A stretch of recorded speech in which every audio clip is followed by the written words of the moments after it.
성경 말씀 봉독해 드리겠습니다. 이사야 25장 6절에서 8절 말씀입니다. 만군의 여호와께서 이 산에서 만민을 위하여 기름진 것과 오래 저장하였던 포도주로 연회를 베푸시리니 곧 골수가 가득한 기름진 것과 오래 저장하였던 맑은 포도주로 하실 것이며 또 이 산에서 모든 민족의 그 가리워진 면박과 열방의 그 덮인 휘장을 제하시며 사망을 영원히 멸하실 것이라. 주 여호와께서 모든 얼굴에서 눈물을 씻기시며 그 백성의 수치를 온 천하에서 제하시리라. 여호와께서 이같이 말씀하셨느니라. 아멘. 이사야 25장 6절에서 8절의 말씀입니다. 이 산에서 베푸실 연회, 이것은 인류 지상 최고의 잔치를 의미합니다. 어린 양의 혼인잔치를 의미하기도 합니다. 므낫세 왕에 의해서 순교를 당한 이사야 선지자가 세상 마지막 때에 이루어질 이 산에서 베푸실 연회를 미리 보고 어떻게 이렇게 정확하게 말씀하실 수 있을까 놀랍고 신기하기도 합니다. 아브라함의 아들 이삭을 드린 모리아 산이요, 나곤의 타작마당이 있던 곳이요, 솔로몬이 지은 하나님의 성전이 있는 산입니다. 이 잔치는 만인을 위해 하나님께서 예비하신 인류 지상 최고의 날이 될 것입니다. 더군다나 감람산이 큰 지진으로 한가운데가 갈라져 깊은 골짜기가 나므로 성전 즉 시온산은 더욱 높게 우뚝 솟아 보일 것입니다. 그날에 그의 발이 감람산 동편에 서실 것이요, 감람산은 한가운데가 갈라져 절반은 북으로 절반은 남으로 옮겨 큰 골짜기가 나리라. 스가랴 14장 3절과 4절에서 말씀했습니다. 여기서 바벨탑에서 온 세상으로 흩어버린 인류 가운데서 예수 피로 거듭난 하나님의 자녀들인 알곡들을 만민 중에서 불러내어 이 산에 오르게 하십니다. 오직 너희는 택하신 족속이요 왕같은 제사장들이요 거룩한 나라요 그의 소유된 백성이니 이는 너희를 어두운 데서 불러내어 그의 귀한 빛에 들어가게 하신 자의 아름다운 덕을 선전하게 하려 하심이라. 베드로전서 2장 9절의 말씀입니다. 어찌하여 사도 베드로 이런 우리를 불러낸 목적에 대해서 정확하게 찍어 말씀해 주셨습니다. 여러분, 이 산에서 베푸실 연회, 이 어린 양의 혼인 잔치, 이 잔치는 장자들의 총회입니다. 이긴 자들의 모인 장소입니다. 알곡들의 모인 장소입니다. 거룩한 흰옷을 입은 자들이 모인 장소입니다. 이 산에서 하나님이 베푸실 연회, 그것은 어떤 것일까? 우리 세대에 이루어질 이 놀라운 사건은 어떤 의미를 두고 이 말씀을 하시고 계신가? 그리고 또 이사야는 여러분, 므낫세에 의하여 그렇게 죽음의 고통을 당하며 일설에는 그가 순교를 당했는데 말에 찢겨서 죽든지 아니면 나무톱에 키워 죽었다고 하는 설이 있습니다. 그러나 어찌하여 이 대선지자가 마지막 때에 일어날 이 사건을 미리 보고 우리에게 말씀해 주시는가? 그래서 이사야 선지자는 참 놀랍습니다, 여러분. 제가 신학교를 가려고 할 때 이희진 목사님이, 저희 단임 목사님이 고신 총회에 오래된 총대 서기였습니다. 그런데 이분이 저와 함께 진영에서 기차를 타고 서울까지 완행열차로 올라가는데 저하고 마주보고 있으면서 그때 제가 총각 집사였습니다. 제게 하시는 말씀이 주집사. 예, 목사님. 자네는 성경을 보는데 성경 속에서 어떤 성경이 가장 마음에 들느냐고 그렇게 묻습니다. 그래서 제가 느닷없이 그렇게 말했습니다. 목사님 참 이상한데 저는 성경을 읽으면 읽을수록 보면 볼수록 이사야서가 그렇게 마음에 듭니다. 그래? 아이고 나이 많은 목사님이 놀라셔가지고 너무 좋아하셔가지고 그래? 이사야서가 그렇게 좋더나. 여러분 이사야가 우리에게 보여주는 세계는 창조로부터 심판, 신천, 신지 없는 세계가 없습니다. 그의 영안이 열려져서 오늘 이사야 25장에서 여러분 지상에서 베풀어지는 인류 지상 최고의 잔치를 보았습니다.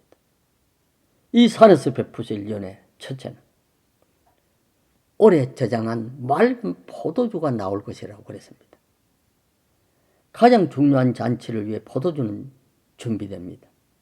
더구나 이 팔레스타인 같은 지역은 포도주가 없으면 잔치가 안 됩니다. 그래서 예수님께서 가나안 잔치에 가셨다가 떨어진 포도주를 물로 만드셔서 제공하는 장면이 나옵니다. 가격으로 따질 수 없고 주인이라고도 마음대로 열 수 없는 이 때를 위해 오래 저장된 맑은 포도주가 만민 앞에 공개될 것입니다. 100년도 넘게 저장된 포도주가 오래된 농장일수록 더욱 많이 저장된 것을 보고 오 주여 어서 오시옵소서. 아수에로 수산궁에서 벌어진 왕후 에서들을 맞이하는 잔치는 아무것도 아닐 것입니다. 골수가 가득한 기름진 것과 맑은 포도주로 하실 것입니다. 생각지도 받아보지도 먹어보지도 못한 산의 진미가 쏟아져 나올 것입니다. 우리 예수님을 중심한 구속받은 하나님의 사람들로 가득한 구약과 신약의 옳은 자들이, 승리한 자들이, 순교자들이 맑은 포도주로 잔을 들어 할렐루야를 부르며 건배할 것입니다. 거듭나지 않은 자, 사악한 자, 더러운 자, 교만하여 회개할 줄 모르는 자들이 없는 천하의 요새 악한 짐승이라고는 눈 따고 보아도 없는 보스라의 양떼처럼 나의 가족, 형제, 자매, 친척들, 친구들이 이 잔치의 주인이 되도록 잘 인도하는 저와 여러분들이 되셔야 됩니다. 오래된 포도주라고 하니까 여러분 그냥 시간만 가서 100년 된 포도주가 아니라 여기는 유럽의 여러 포도 농장이나 또 세계의 여러 포도주 농장에 정말 어마어마한 포도주가 저장되어 있는 것을 보고 놀랐습니다. 스페인의 와인 저장고는 무려 3만 5천 드럼. 이 드럼은 여러분 12마리에 들어가는 포도주가 들어가는 통입니다. 3만 5천 드럼이 지하에 쌓여 있는 것을 보았습니다. 체코 미콜로프 성의 와인 저장고 지하 창고에는 가히 여러분 셀 수도 없는 포도주가 저장되어 있는 것을 보았습니다. 한번 생각해 보세요. 유럽의 여러 나라에 여러 곳에 상상을 초월한 포도주가 예비되어 있습니다. 그 자기들의 말로는 주인이라도 이건 우리도 마음대로 열지를 못한다고 그렇게 말을 합니다. 이 산에서 베푸실 연에 가장 오래 저장한 맑은 포도주로 하실 것이라. 그 다음에 두 번째는 만민에 가려진 휘장을 제하리라. 만백성에 가리운 휘장을 제하십니다. 이 두 번째, 여러분, 이것이 인류의 소원 아닙니까? 7절의 말씀을 잘 이해해야 됩니다. 또 이 산에서 모든 민족이 그 가리워진 면박과 열방의 그 덮인 휘장을 제하시며, 모든 민족에게 면박과 휘장이 무엇일까?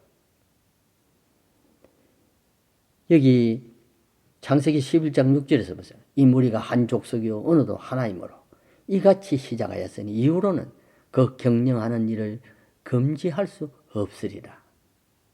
바벨탑을 쌓았던 사건을 말합니다. 창세기 11장 5절에 여호와께서 인생들에 쌓은 성과 대를 보시려고 강림하셨더라 하셨습니다.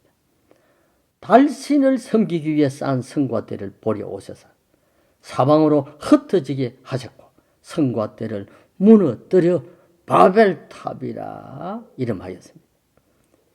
그렇게 산지 사방으로 흩어져 버린 족속 중에 예수 그리스도를 구주로 믿어 한 형제된 자들을 이 산으로 초대하여 한 족속, 한 혈통으로 만드시는 장소가 여기입니다. 인류 최고의 역사적인 순간입니다.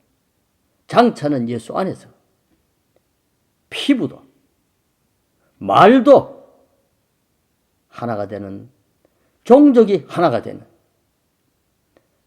바벨탑 이전으로 돌아가는 축복의 때가 돌아옵니다.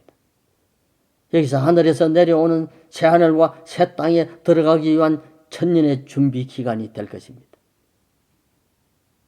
나나 무스꿀이나 성악가와 성가대는 임의 찬양으로 온 세계가 하나 되어 있지 않습니까? 그것처럼 만 백성이 하나가 될 때, 즉 만 백성의 가리운 휘장을 제하실 때가 이때입니다. 그 다음에 세 번째는 사망을 영원히 멸하시리라. 사망이 사망하는 날이 이 날입니다. 모든 민족의 가려워진 면박과 휘장이 걷어지고 생명의 말씀을 버린 대가로 전 인류에게 찾아온 저주와 형벌이 이날 이 산에서 베푸실 연회에서 사라지게 됩니다.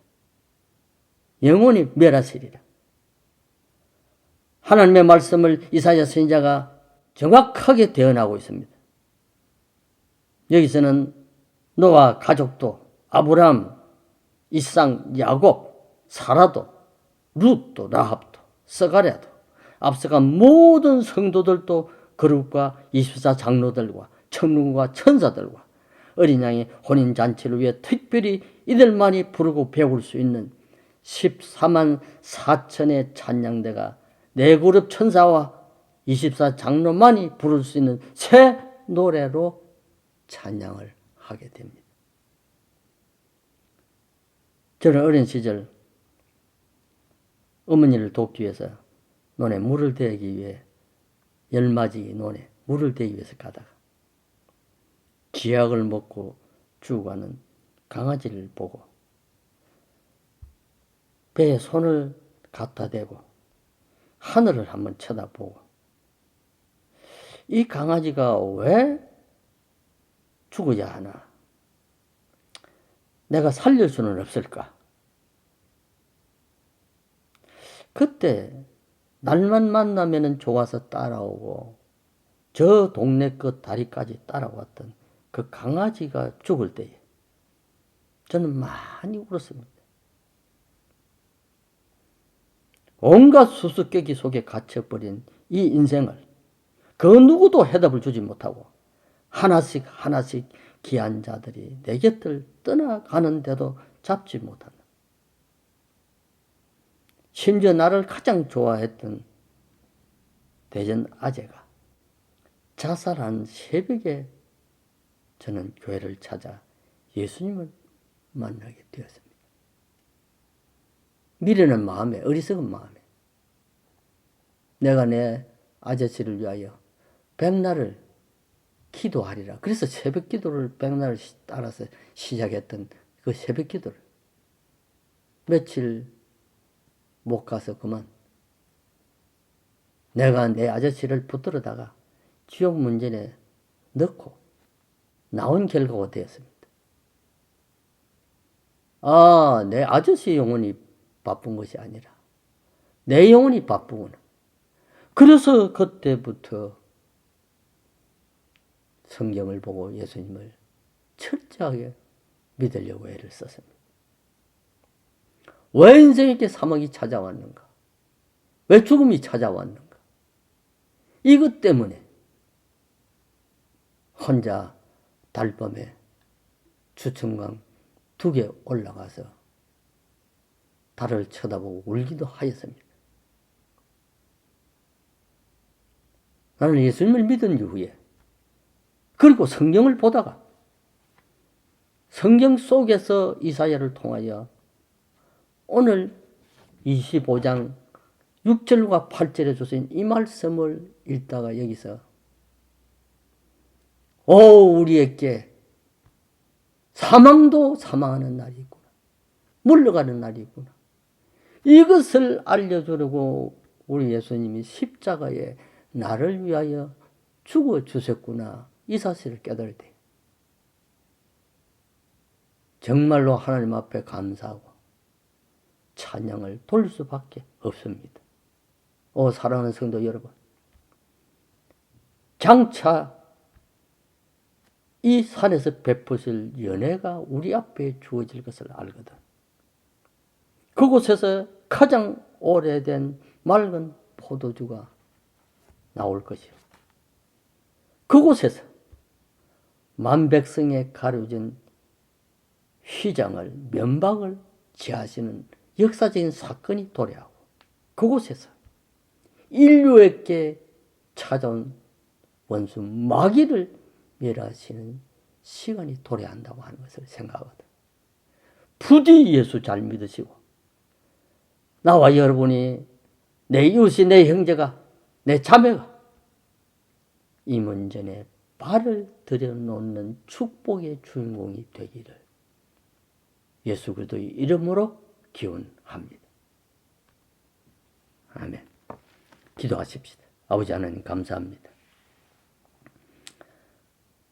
말씀은 짧고 두서없지만 성령이 역사하여 주셔서 이 시대가 어렵습니다.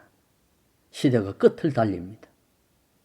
영적으로 깨어있지 아니하면은 우는 사자와 같이 마귀가 성도들을 위련하는 시대입니다. 하나님이여 사랑하는 성도들을 붙들어 주옵소서. 성경 말씀 위에 굳게 서게 하여 주시옵소서. 말씀이 이해되지 아니하거든 한 번 읽고 2번 읽고 3번, 10번, 100번 성경 속에서 진리를 찾게 해 주시옵소서. 성경을 봄으로 끝나지 말게 하여 주시고 말씀을 읽다가 진리의 말씀을 성령이 역사하는 말씀을 찾아내는 성도들이 되게 해 주시옵소서. 그리하여 우리 모두가 이 산에서 베푸실 연회장에 손에 손을 잡고 그 문전을 들어가는 축복받은 나와 여러분들이 되시기를 주의 이름으로 축원합니다. 아멘.